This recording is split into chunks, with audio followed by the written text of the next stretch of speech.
es la mañana en el continente americano. Cuando atardece en Europa y cae la noche en Asia. Así despierta el continente americano y transcurre el día y la noche en el resto del mundo. La mañana. 6 de noviembre del 2019, Ruth del Salto, como siempre, dándoles la bienvenida a este su espacio informativo, el recorrido internacional, en el canal de las Américas, NTN 24. Bienvenidos, 7 en punto en México. Y este es el hecho más reciente, sucedió el día lunes en la tarde. Ahí vemos el momento en el que familiares de los 9 estadounidenses mormones masacrados en el norte de México llegan a este sitio, en el que fueron emboscadas las víctimas, en el límite entre los estados de Sonora y Chihuahua. Estas imágenes, ahí están ellos revisando, un poco actualizándose sobre lo sucedido, el automóvil en el que viajaba la familia asesinada, que quedó completamente calcinado tras este ataque. Murieron 3 mujeres, 6 niños. Sus seres queridos han reclamado justicia para resolver este atroz crimen por el que responsabilizan directamente a carteles de la droga. La policía ha informado que una persona ha sido detenida ya dentro de las investigaciones.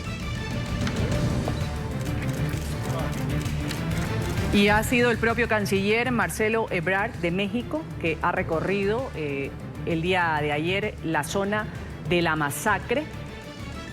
Bavispe, en Sonora. Ahí ha estado el representante de López Obrador. Ha dicho que van a ser implacables en la investigación de este lamentable caso. Vamos a escuchar al canciller.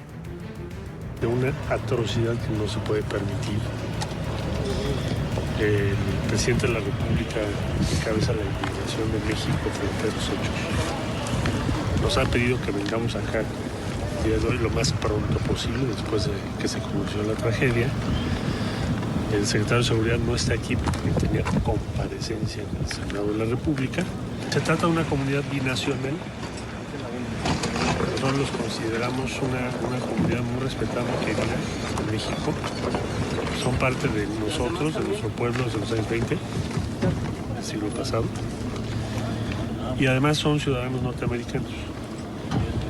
Entonces, pues la instrucción que tenemos del presidente es coadyuvar y actuar para que se haga justicia.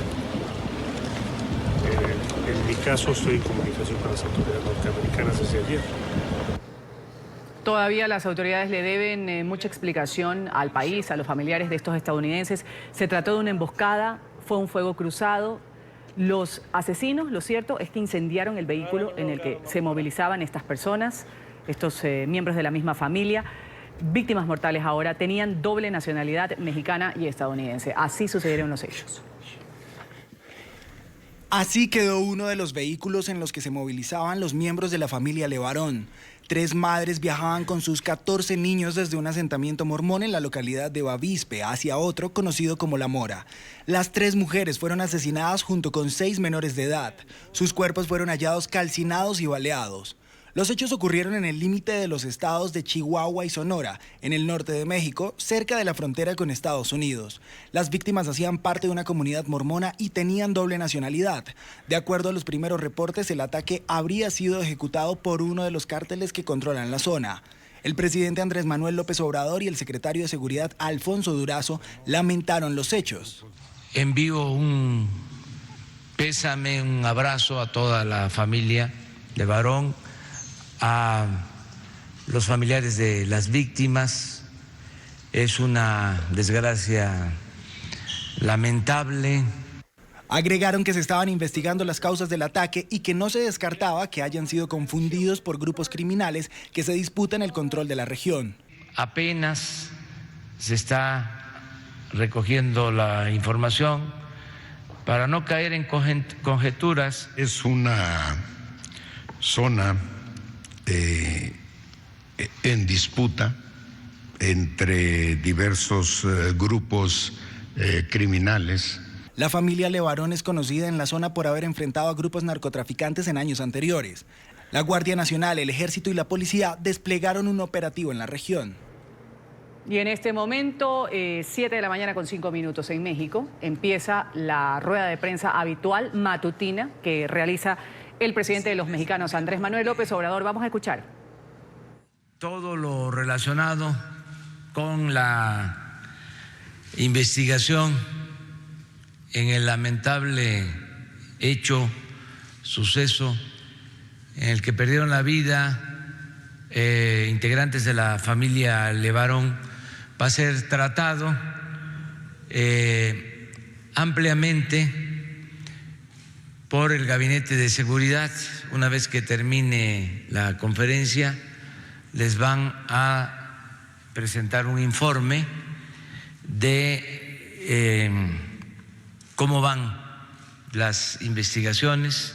Ayer estuvieron en el lugar de los hechos el secretario de Relaciones Exteriores, el jefe del Estado Mayor de la Secretaría de la Defensa, el secretario de Marina y personal de la Fiscalía General de la República. También se reunieron con la gobernadora de Sonora y con la fiscal del estado de Sonora. Les van a informar ampliamente sobre esto.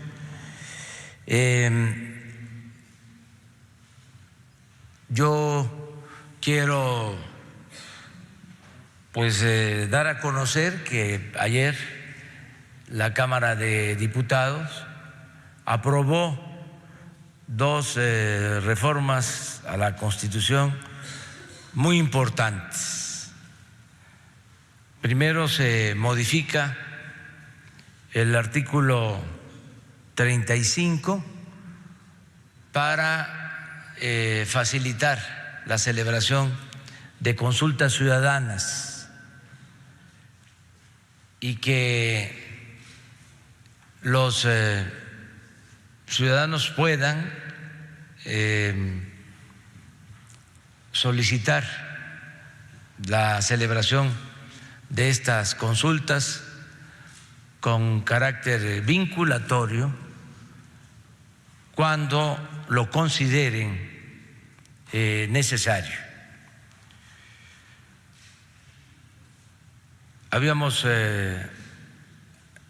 acordado que si hay temas que quieran tratarse, esa es la vía, la participación de los ciudadanos, la democracia participativa.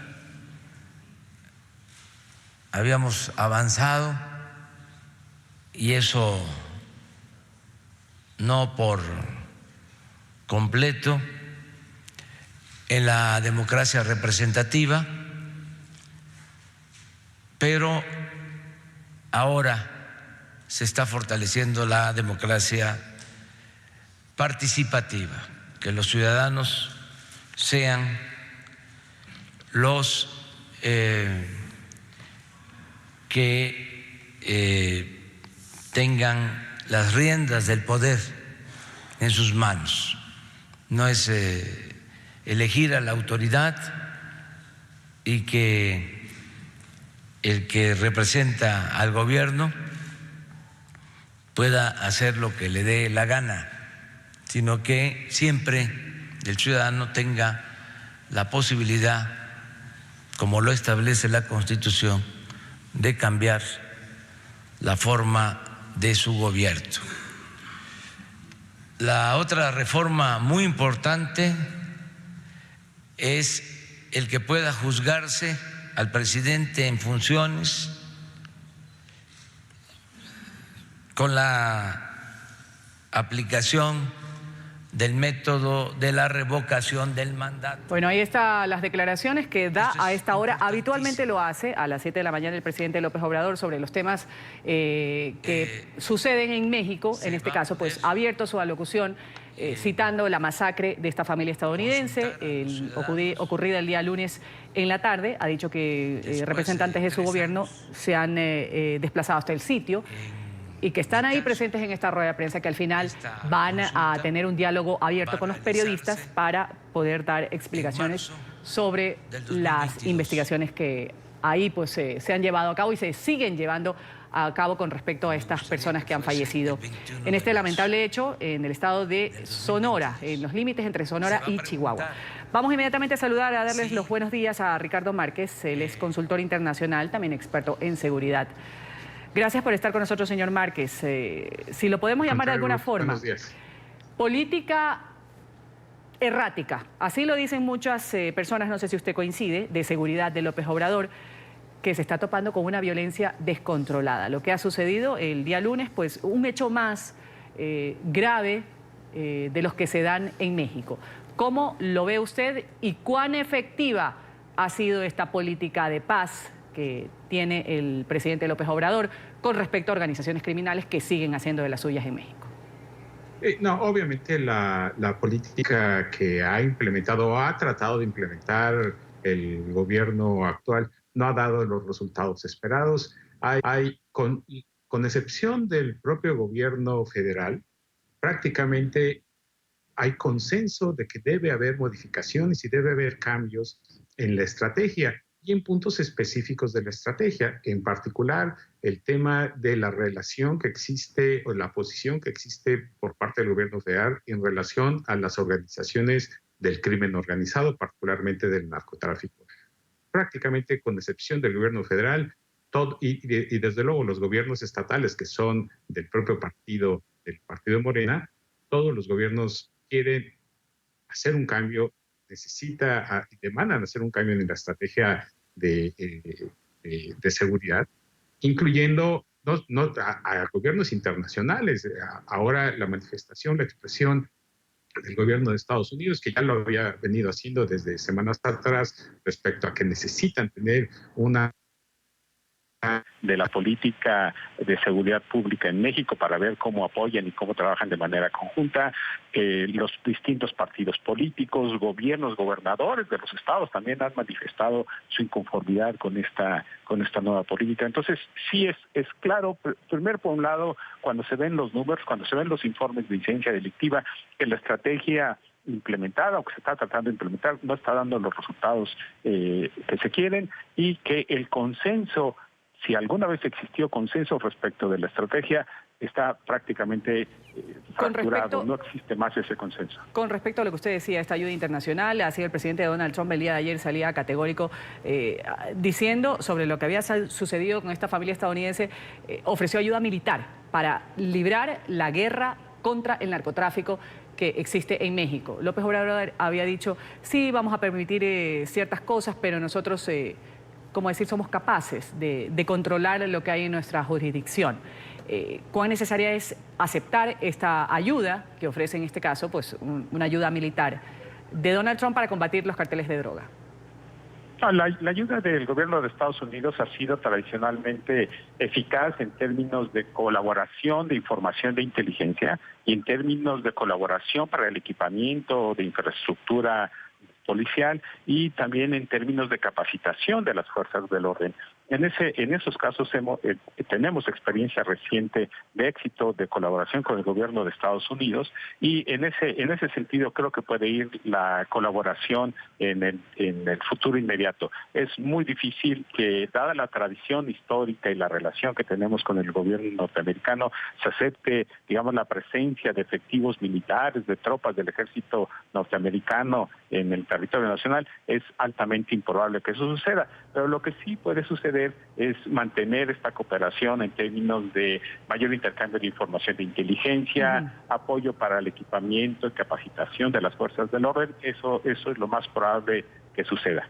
Ahora, han transcurrido ya varios meses, ya va a ser casi un año desde que López Obrador pues está al mando de la presidencia, ha encadenado un desacierto tras otro, según dicen, en otras políticas pues lo está haciendo bien.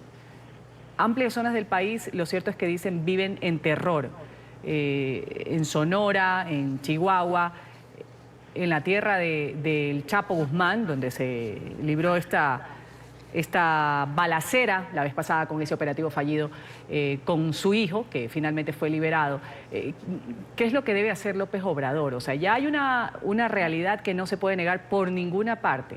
En México ya ha existido durante largo tiempo, pero ahora es como si se hubiesen incrementado o acrecentado. Así es. Tiene que modificar partes sustanciales de la estrategia. En la estrategia misma hay partes sustanciales de la estrategia. Una parte sustancial es esta política de que no va a tener, digamos, no va a ir detrás de los líderes de las organizaciones del crimen organizado y que no va a tener, digamos, una política de enfrentamiento o de persecución de estas organizaciones. Que desde luego lo único que ha hecho es generar incentivos perversos para estas organizaciones dedicadas al O sea, crimen aquí hay que organizado. entrar con toda y de frente, atacar a las cabezas. Es obligación de la autoridad tratar de detener a quienes se conoce o tengan averiguaciones previas o órdenes de aprehensión que realizan actividades vinculadas al narcotráfico o al crimen organizado. Es su obligación. No puede, por ley, desentenderse de esta obligación. Y lo que ahorita ha habido es esta cosa de, pues no vamos a hacer nada que genere mayor enfrentamiento con ellos, Claro. pero si ir detrás de ellos y cumplir con la ley genera este efecto de tener mayor enfrentamiento con ellos, pues es una de las causas, digamos, es una de las obligaciones de la autoridad, de ejercer su autoridad, pero además también para proteger a la ciudadanía. Lo que ha pasado en Culiacán y ahora en Sonora, Bavispe, es la ausencia de autoridad, donde la propia autoridad ha reconocido que son terrenos en disputa, son territorios en disputa. Y entonces la pregunta que surge es, ¿y si la autoridad sabe que son territorios en disputa por parte de los carteles del narcotráfico, por qué no tiene presencia ahí? Y este es otro de los puntos importantes que se ha pedido que modifiquen de la estrategia. La distribución, la presencia de la Guardia Nacional, del Ejército, de las Fuerzas Armadas, tiene que cambiar. No es una distribución adecuada para detener este tipo de enfrentamientos. Claro, No es son como las- si ellos no las- quisieran entrar en los terrenos que se saben son de organizaciones criminales. Y es terrible, porque es la Así es. autoridad, es la propia cabeza. Es un mensaje que Claro. se está dando, entonces, bueno, aquí hay impunidad, aquí, pues, esta es tierra de nadie, hagan lo que sea. Así Señor es. Ricardo Es Márquez. terreno que ustedes deciden cómo se lo disputan, Así y es. ustedes a través del enfrentamiento deciden quién es el que gobierna aquí. Eso no puede ser. Muchas gracias, señor Márquez, por estar con nosotros aquí en la Al mañana, contrario. consultor internacional, experto de seguridad también. Buen día. Al contrario, gracias también.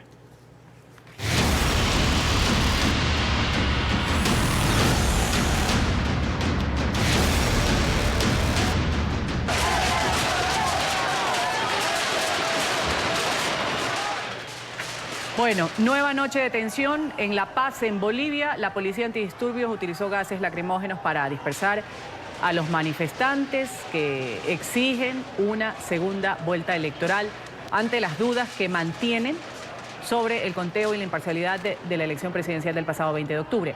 Los manifestantes han respondido también lanzando palos, piedras a los uniformados. La Organización de Estados Americanos está realizando ya una auditoría de conteo que se espera que se complete antes de mediados de este mes, pero los críticos de Evo Morales, que sabemos se proclamó ya ganador en primera vuelta, y esto por los resultados del TSE, no han sido aplacados por la auditoría, han pedido que el mandatario renuncie.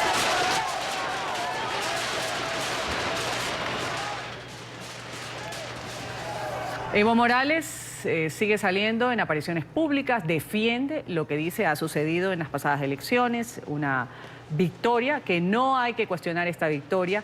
En los comicios generales ha desestimado también estas denuncias que se han dado sobre fraude por considerarlas infundadas. Recuerdo también, hermanas y hermanos, del año 1978 ha habido elecciones y en esas dictaduras anulan las elecciones. Igualito ahora plantean anular las elecciones cuando el pueblo boliviano democráticamente triunfa el 20 de octubre de este año. Y cuando no pueden ganar las elecciones, inventan el término fraude. Ahora nos damos cuenta que no había sido fraude, sino golpe de Estado. Carlos Mesa, líder opositor, expresidente de los bolivianos, también pues sale al paso, dar declaraciones, ha culpado directamente al partido de gobierno por todos los desmanes que se están dando en Bolivia. Se ha referido al incidente que protagonizó el día de ayer uno de los líderes de oposición, Luis Fernando Camacho.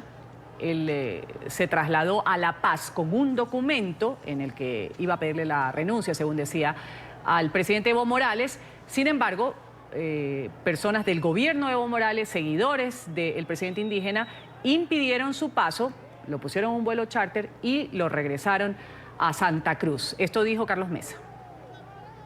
Esa acción no fue una acción aislada, no fue un hecho espontáneo de un grupo de personas y de ciudadanos que estuvieran en el aeropuerto.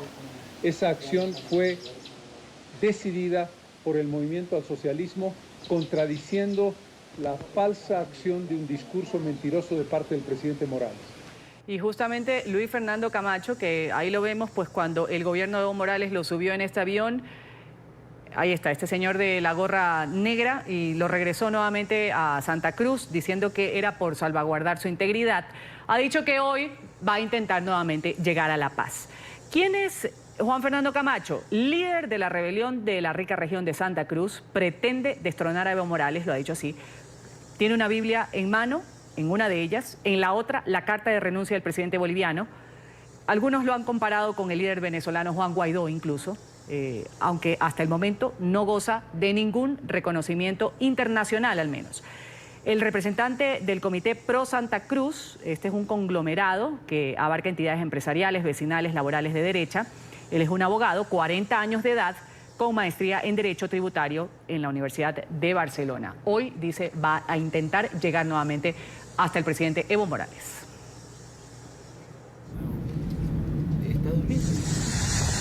El diputado Luis Felipe Dorado nos acompaña a esta hora desde Bolivia para hablarnos un poco. El ambiente caldeado se mantiene, diputado.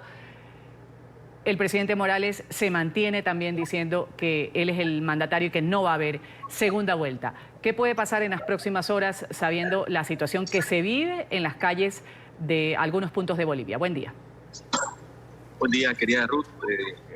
Acá el paro es contundente en Santa Cruz y en todo el país. Nosotros en estos momentos estamos trasladándonos a la ciudad de La Paz.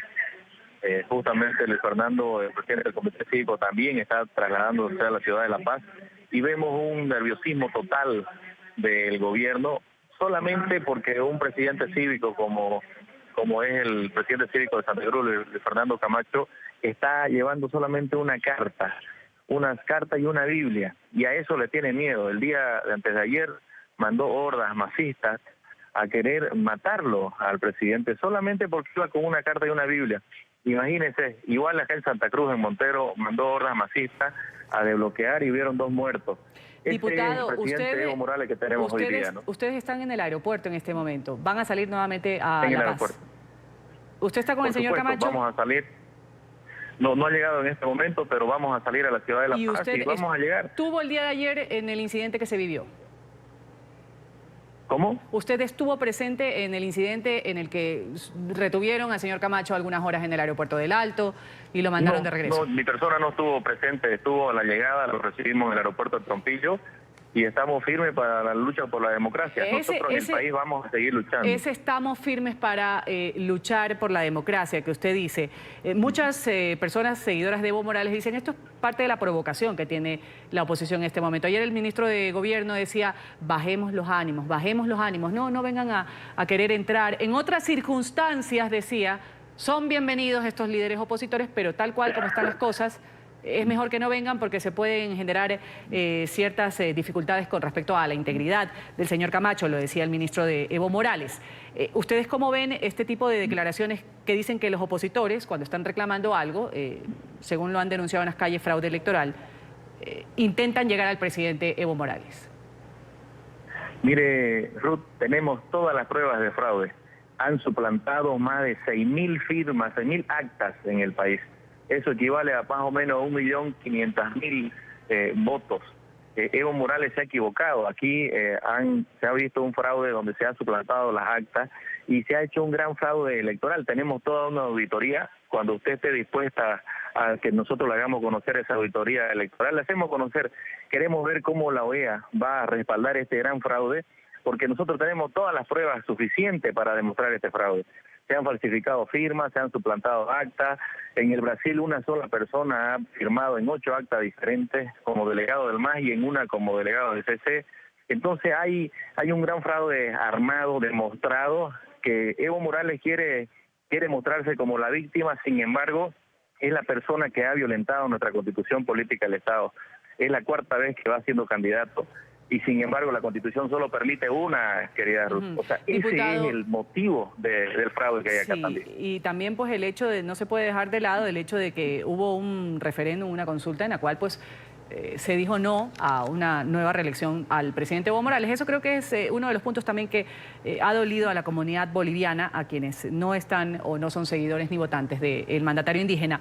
Diputado Dorado, ¿qué pasa con la protesta social? ¿Qué pasa con los desmanes que se dan en la calle? ¿Qué pasa con la paz que no existe y que se les ha ido de las manos ya a los bolivianos precisamente por estar denunciando por una parte el fraude electoral, por otra parte pues el gobierno de Evo Morales diciendo no, aquí ya no hay nada más que decir, yo soy el presidente? Mire, Ruth, hubo un gran fraude. La OEA yo creo que se va a prestar para hacer lo mismo que hizo en Venezuela y Nicaragua, querer respaldar estos regímenes que están violando las constituciones. Yo le digo, el país ha sido tolerante, el país le ha aguantado de que vaya una elección de forma trucha, porque la Constitución y nuestro Código Electoral no le permite, pero también se votó un 21F, un referéndum donde también le dijo, señor, váyase a su casa, él no lo respetó y dijo que si perdía se iba a su casa, no cumplió su palabra. Entonces aquí hay cosas oscuras más allá de lo normal. Entonces el país ya se molestó, ya que quieran meternos los dedos a la boca, diciendo de que ha ganado, diciendo de que en todas las actas ha perdido, en todo el país ha perdido, y con un gran fraude está queriendo demostrar una victoria. El país está de forma radical acatando el paro cívico. No hay levantamiento armado de ninguna parte. Pero sí hay políticos enfrentamientos. trasnochados que han querido. Hay enfrentamientos, hay gente herida. ¿Qué se puede hacer con eso? Porque el estallido social trae su factura y sus consecuencias también. Mire, Ruth, nosotros estamos haciendo un paro pacífico. Nadie tiene armas. El único que llamó a las armas fue Evo Morales. Llamó a todos sus movimientos sociales a levantar los bloqueos. Y eso ha provocado muertes en Montero. Ha provocado en La Paz ayer más de 38 personas heridas. Entonces, el único que está provocando enfrentamientos en el país es el señor Evo Morales, para querer quedarse con las mieles del poder, seguir disfrutando una gestión más de las mieles del poder. El pueblo ya se cansó, ya no lo aguanta. Que haya violado la Constitución política, que no le haga caso a su voto, que no quiera respetar el voto, pero esta última, que haya sido derrotado y no lo respete, el pueblo va a seguir. ¿Qué pasa si hoy ustedes llegando a La Paz no los dejan entrar? No pasa nada, mañana volvemos a ir. Mañana vamos a volver a ir y vamos a seguir viendo todos los días. También. Y la próxima semana. ¿El objetivo de ustedes es cuál? Solamente se le está llevando una carta pidiéndole su renuncia y una Biblia. Porque Evo Morales sacó la Biblia del Palacio, sacó la Biblia de la Cámara de Diputados, de senadores y también del Palacio. Entonces, hoy estamos yendo a volver a Dios a la Cámara de Diputados y también a Palacio Quemado. Vamos a agradecerle, Luis Felipe Dorado. Vamos a establecer contacto con usted permanente. Manténganos al tanto también, por favor, diputado, sobre lo que vaya sucediendo. Muchas gracias, buen día. Cuando usted esté disponible, le mostramos toda la auditoría que tenemos del fraude y con todas las pruebas sustanciadas. Gracias. Muchas gracias.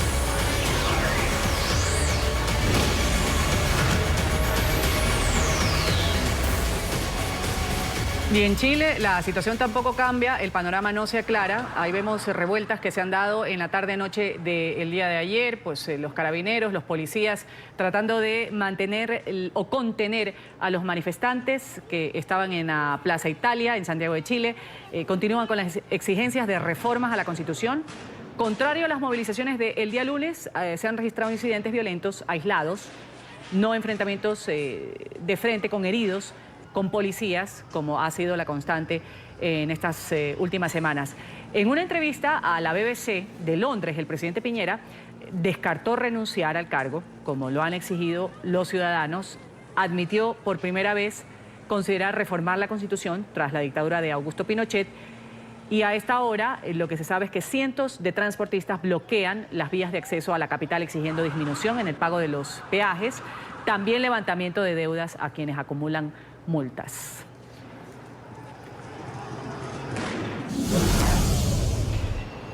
Y también la manifestación de los chilenos, el clamor que tienen, se traslada a otros países. Ahí vemos en Buenos Aires lo que ha sucedido. Chilenos y argentinos se tomaron varias de las calles cercanas al obelisco. Con música, pancartas han exigido la salida de Sebastián Piñera. del poder. Sectores de izquierda, movimientos sociales han marchado junto a ciudadanos chilenos para repudiar lo que llaman una represión ampliada en este país. Los manifestantes han exigido que Argentina rompa relaciones diplomáticas con el gobierno de Piñera. Pasamos ahora a otros temas. Vamos a hablar del presidente de El Salvador, 37 años de edad, una larga pelea que ha tenido en los últimos días con Nicolás Maduro. Ha llamado a otros países a replicar la acción que tuvo su país en estos días de sacar a los representantes de Nicolás Maduro de su territorio. El presidente Nayib Bukele ha decidido expulsar del suelo salvadoreño a estos representantes diplomáticos, una decisión que dijo tiene que ser tomada por otros países de la región. Y yo tuve que haberla tomado mucho antes, ha dicho Bukele. El mandatario ha reiterado su reconocimiento a Juan Guaidó como presidente encargado de Venezuela. No trabajan de la mano, en este caso sí están dispuestos a hacerlo. Invitamos a los demás gobiernos democráticos que también han desconocido el régimen de Nicolás Maduro a que expulsen a las sedes diplomáticas de un régimen que ustedes mismos desconocen. Noticias de interés de otros países con otros protagonistas. Hablamos del presidente electo de Argentina. Fin de la austeridad en Argentina. Así ha dicho que es el objetivo de Alberto Fernández. Ha visitado la Ciudad de México. El ganador de las recientes elecciones ha afirmado que el país va a cumplir con los compromisos de deuda adquiridos con el Fondo Monetario Internacional. Sin embargo, ha aclarado que no lo hará a expensas de los ciudadanos. En una intervención ante universitarios, Alberto Fernández dijo que lo primero que va a hacer el 10 de diciembre al asumir el cargo es eliminar la alta concentración y los elevados precios que se ve en sectores sensibles, en los alimentos, las telecomunicaciones. También Fernández adelanta su primer viaje internacional a México tras haber sido electo como el sucesor de Mauricio Macri. Más austeridad en Argentina no puede haber. Argentina ha sufrido un ajuste increíble. Para que ustedes tengan noción de lo que nos ha pasado, hay enfermedades como la varicela y el sarampión que ha vuelto a aparecer en Argentina porque dejaron de dar vacunas, porque el Estado dejó de vacunar. ¿Qué más le vamos a pedir a nuestro pueblo? Miren, yo entiendo que la Argentina debe cumplir sus obligaciones y vamos a honrar nuestros compromisos, pero nadie espere que sea a costa de los que ya están muy mal. Eso no sería ser austeros, eso sería ser inhumanos. Hay Mauricio para rato, o debería decir para rato, hay gato para rato. Y esto es lo que ha dicho el presidente, todavía presidente de Argentina, Mauricio Macri. Ha encabezado un encuentro de su gabinete ampliado. Aseguró que no se va a retirar de la política y que se va a tomar simplemente unos días de vacaciones. Este ha sido el primer encuentro masivo después de la derrota del 27 de octubre. Tal vez el último de los gabinetes ampliados que ha protagonizado Macri, aunque no se descarta que haya uno final, uno de despedida. Y para todos aquellos que ya desde el año 2003 me viven preguntando si me voy a retirar de la política. Les quiero decir que estoy acá, que no me voy a ir a ningún lugar.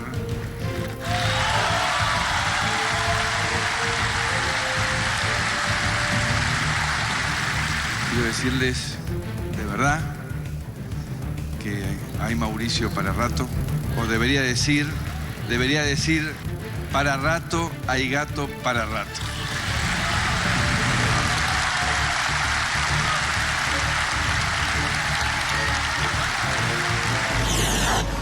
En Estados Unidos, los demócratas le ganaron al Partido Republicano del presidente Donald Trump en las elecciones del gobernador de Kentucky. Con la victoria del opositor Andy Beshear, el mandatario ha perdido su bastión en este estado, donde había obtenido una ventaja del 30% en las presidenciales del 2016. Los resultados encienden la alerta en la campaña de reelección de Trump de cara a los comicios del 2020. Los votantes de Kentucky enviaron un mensaje alto y claro para que todos lo escuchen. Es un mensaje que dice que nuestras elecciones no tienen que ser sobre la derecha o la izquierda, sino sobre lo correcto frente a lo incorrecto. A propósito de Trump, ahí vemos al hijo mayor del presidente de Estados Unidos, Donald Jr., ha presentado el libro titulado Provocado, 2 puntos, cómo la izquierda se alimenta del odio y quiere silenciarnos. 300 páginas de esta obra en la que el hijo de Donald Trump hace una crítica a los opositores de su padre. Trump Jr. ha prometido exponer todos los trucos que, según él, la izquierda utiliza para ensuciar a los conservadores y empujarlos fuera de la plaza pública. Entre ellos señala a Twitter, a Instagram, a Facebook, de censurarlos desde que su padre llegó a la Casa Blanca.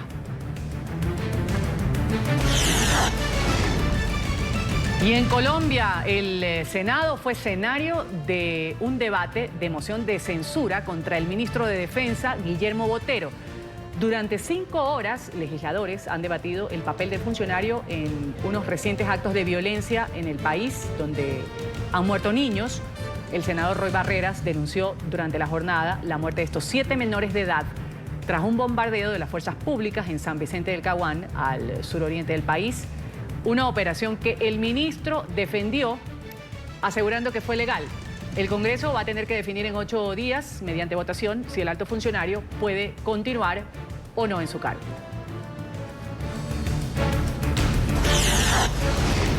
Y un viaje turístico se ha convertido en una pesadilla. 3 ciudadanas mexicanas que lo han sufrido. Estas mujeres han sido atacadas con un cuchillo por un hombre en las ruinas romanas de Gerasa, en el norte de Jordania. El agresor ya fue detenido, también atacó a un guía, a un guardia de seguridad. Los heridos fueron trasladados a un centro médico local.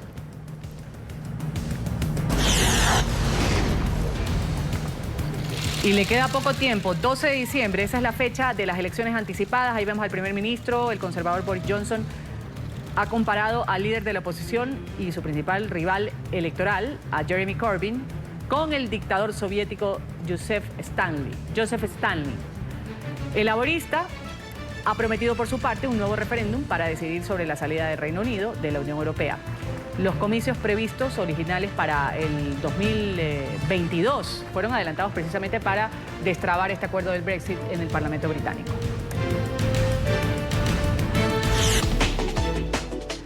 Revisamos inmediatamente noticias de Estados Unidos, un nuevo capítulo del Ucrania Gate.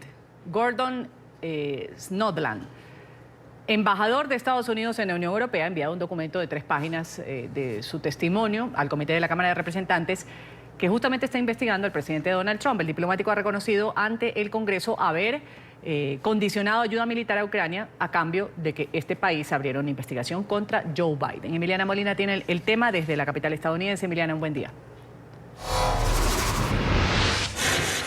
Hola, ¿qué tal? Muy buenos días. Pues en 4 nuevas páginas de testimonio bajo juramento publicadas por medios de comunicación estadounidenses, Gordon Sondland, el embajador de Estados Unidos ante la Unión Europea, admite que sí hubo un quid pro quo, un favor a cambio de otro. Sondland había testificado originalmente el mes pasado y no había admitido las intenciones de la Casa Blanca en cuanto a la política exterior con Ucrania, pero en las últimas horas regresó al Congreso a revelar estos detalles. El embajador dice que recuerda haberle dicho a un alto diplomático ucraniano que la ayuda militar probablemente no la recibirían hasta que se comprometieran públicamente a investigar a los Bidens.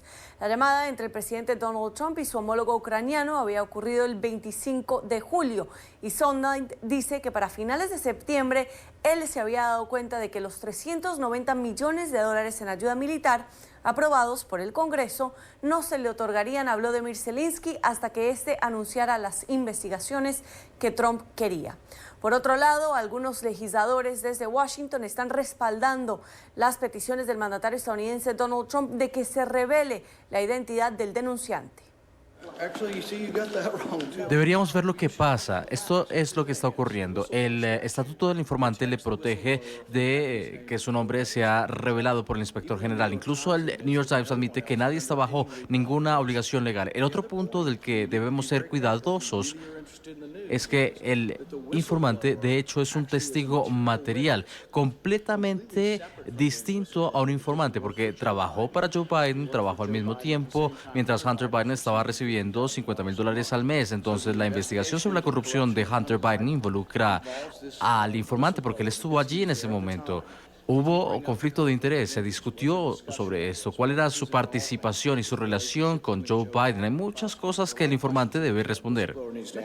Las adiciones que hizo Sondland a su testimonio en las últimas horas son importantes porque son la primera admisión de una figura de alto rango que tuvo contacto directo con el mandatario estadounidense Donald Trump de que la ayuda militar para Ucrania estaba siendo rehén básicamente de las demandas del presidente de Estados Unidos para que investigaran a sus rivales políticos, un tema que sería simplemente para lograr avanzar en las elecciones presidenciales del 2020, intereses personales del Ejecutivo y no intereses de la nación.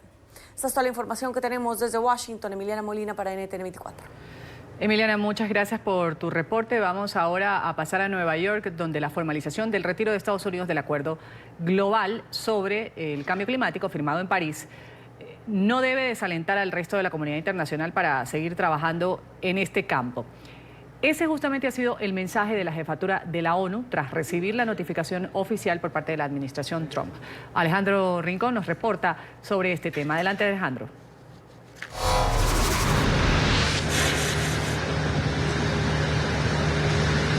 Hola, feliz miércoles para todos. El Pacto sobre Cambio Climático de París es el acuerdo más vinculante y de mayor importancia que haya logrado la comunidad internacional en toda su historia para mitigar el impacto del cambio climático.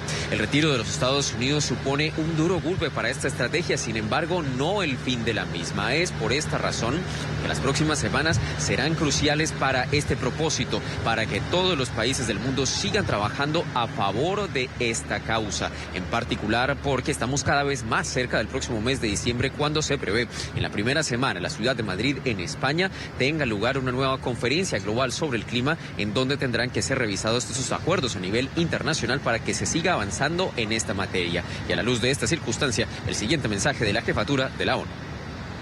La notificación oficial de Estados Unidos sobre su retiro del Acuerdo Climático de París fue anunciada y se esperaba. Nuestra determinación para avanzar en la implementación del Acuerdo de París sigue siendo inmutable. Nosotros continuamos alentando a los miembros a participar activamente en la cumbre de la COP25 en Madrid para abordar y derrotar el cambio climático. A propósito del retiro de los Estados Unidos, aun cuando esa notificación formal se ha entregado ya a la jefatura de la ONU al principio de esta semana, todavía hace falta un año para que se haga efectivo ese retiro de la Unión Americana de este cambio sobre acuerdo climático. Es todo lo que tenemos para ustedes por ahora. Continúen con más en el Centro Internacional de Noticias. En Venezuela, casi 1 millón de personas tiene planes de salir del país en los próximos 6 meses. Esto según un estudio realizado por la encuestadora Delfos. Ha revelado también que más de 5 millones de ciudadanos han abandonado la nación, producto de la crisis económica grave por las políticas del régimen de Nicolás Maduro. El consumo de alimentos ha disminuido en un 40%. Vamos inmediatamente a ahondar en este estudio con nuestro periodista en Caracas, Oliver Fernández. Oliver, un buen miércoles para ti. Buen día para ti, Ruth, y para nuestros televidentes. Así es, pues esta encuestadora es una de las más importantes del país y ha revelado que aproximadamente entre 800.000 y 1 millón de personas piensan irse del país si no se logran los objetivos que ha propuesto el presidente encargado de Venezuela, Juan Guaidó, desde el pasado 23 de enero. Recordemos que gozaba, como lo dice también esta encuestadora, de 70% de aceptación por parte de todos los venezolanos. Hoy solo llega a 50%. También ha dicho el director de esta encuestadora que es un número que sigue siendo importante. Sin embargo, debe apurarse en lograr los objetivos, porque si no, esta diáspora pudiera crecer en los últimos días, en los últimos meses en Venezuela. Pero vamos a ver el siguiente informe. Mientras no haya un camino claro hacia la solución de la crisis, la diáspora se incrementará de manera exponencial. Entre 800.000 personas y 1 millón de personas dicen que en los próximos 6 meses tienen planes para irse, es decir, se terminarían yendo. Si suponemos que solo el 20% termina siéndolo, estamos hablando de 150.000 personas. Estamos hablando de 150.000 personas yéndose en los próximos 6 meses. Esto sigue siendo una cantidad de gente bastante grande, más aún cuando ya estimamos que se ha ido más de 5 millones de personas del país. En lo económico, el efecto de las sanciones ha generado que el régimen de Maduro no tenga acceso a cuentas internacionales. Han optado por vender los recursos en efectivo, además sin rendir cuentas. Estamos hablando de casi un poco más de 420 millones de euros que se han vendido al sistema financiero para clientes venezolanos. Y eso, por supuesto, hace que la disposición o la cantidad de efectivo que maneja PDVSA o que maneja el Banco Central de Venezuela sea bastante elevada. En enero, Juan Guaidó contaba con el apoyo de 70% de los venezolanos. Hoy ese respaldo ha disminuido. Los ciudadanos consideran que las promesas no se han cumplido. Los números llegaron a estar en su mejor momento, casi en 70% de apoyo, de confianza en Juan Guaidó. En este momento están un poco por debajo del 50%. Siguen siendo números altos. Lo más importante es que las personas, cuando hablan sobre Juan Guaidó, lo que dice es que se debe apurar. Es decir, todavía hay cierta confianza en que podría lograr algo, pero sienten que debe apurarse. Hay una caída importante del gasto público que solo favorece al régimen de Maduro. De 4 millones de empleados públicos, la nómina se redujo a un poco más de 2 millones. Por supuesto, en un proceso extremadamente agresivo de reducción de gasto, de destrucción de servicios públicos y donde ha dejado a la gente huérfana, ¿no? Ese es un factor. El segundo factor es el encaje legal. La política de encaje legal ha hecho que el crédito se restrinja en forma importante. En lo que va de año, el crédito ha caído más de 80%. Rudy, precisamente la Asamblea Nacional Venezolana tiene aproximadamente unas 2 semanas trabajando de manera permanente para tratar de nombrar a los nuevos directivos del Consejo Nacional Electoral para tratar de buscar también unas elecciones libres en Venezuela. Sin embargo, se ha criticado un poco al presidente encargado de Venezuela, se ha dicho que se quiere salir de lo que ha prometido, él ha desmentido, ha dicho que primero es el cese de la usurpación, un gobierno de transición para después llegar a unas elecciones libres. La información, Ruth, que nosotros podemos manejar a esta hora desde la capital venezolana. Volvemos contigo a la mañana de NTN 24.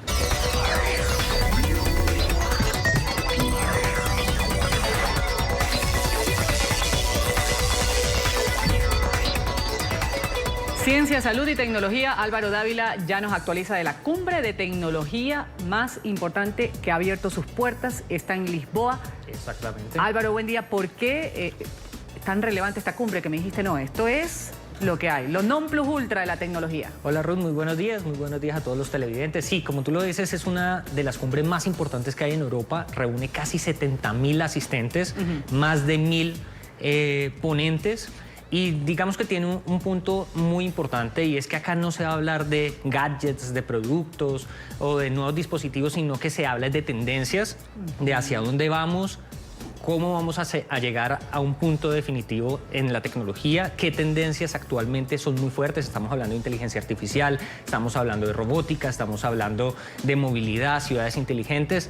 Es un evento además que reúne a CEOs, reúne a empresas emergentes, startups.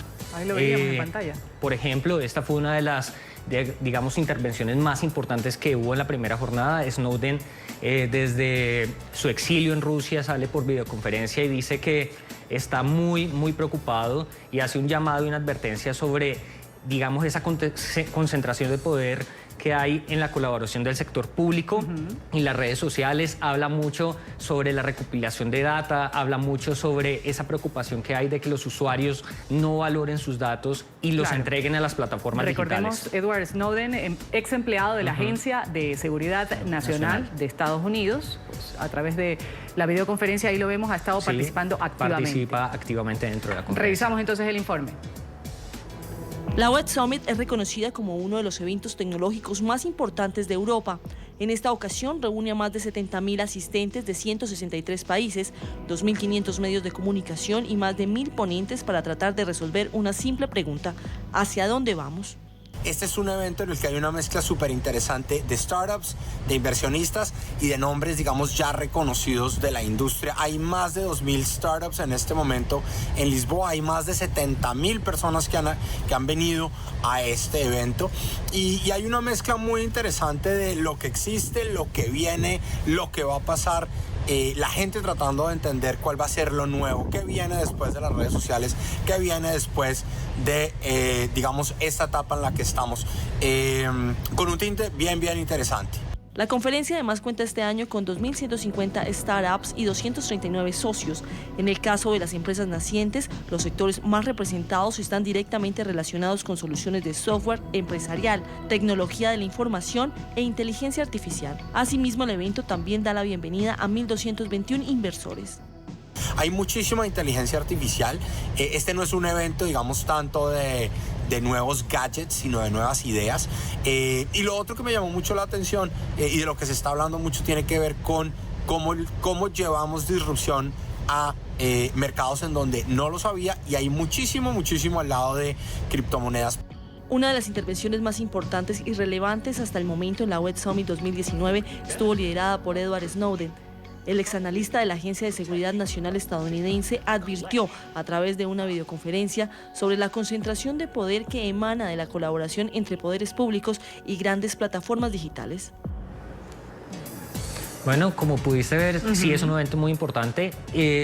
Hay una cosa también que te quería contar, y es que dentro del evento también se conoció un proyecto muy bonito que se llama EA Moonshoot Challenge, y es una forma de premiar algunos proyectos que tienen una finalidad específica, y es utilizar inteligencia artificial y ubicación satelital para ubicar los residuos y daño ambiental que hay en los océanos. Entonces, también fue un proyecto muy bonito. Huawei también hizo, digamos, una presentación e incentivos a sus desarrolladores. Entonces, realmente ha sido un evento muy interesante, muy importante, que va hasta el 7 de noviembre y que, pues, sin duda alguna, durante estos días, pues, también traerá muchas más noticias.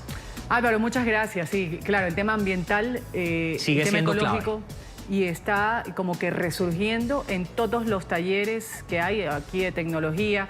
Están sacando a la luz el movimiento esto de Greta Thunberg. Ha tenido también buena acogida, ¿no? Sí, y también ha tenido todas las corrientes respaldo ecológicas que se han venido dando los activistas. Y también ha tenido un respaldo muy fuerte desde muchos CEOs de tecnología. Entonces, todo este tema a la larga conlleva a que hacia lo que te decía, hacia dónde vamos en un futuro, pero yo creo que más importante aún es tener claro que la tecnología puede contribuir mucho al medio ambiente. Por ejemplo, estábamos hablando hace un par de días de la situación en India, que realmente pues también había un problema ambiental, un problema de salud, y que también se puede solucionar mucho con la parte de tecnología. Muy bien, Álvaro, gracias. Buen miércoles para ti, buen miércoles para todos. Gracias por su sintonía con el Canal de las Américas. Nos despedimos, pero quedamos inmediatamente en sintonía con Club de Prensa. José Díaz Briceño va a hablar sobre la ayuda que ofreció el presidente de Estados Unidos a México, justamente para investigar esta masacre de 9 integrantes de una misma familia mormona. Adelante, un buen día, José.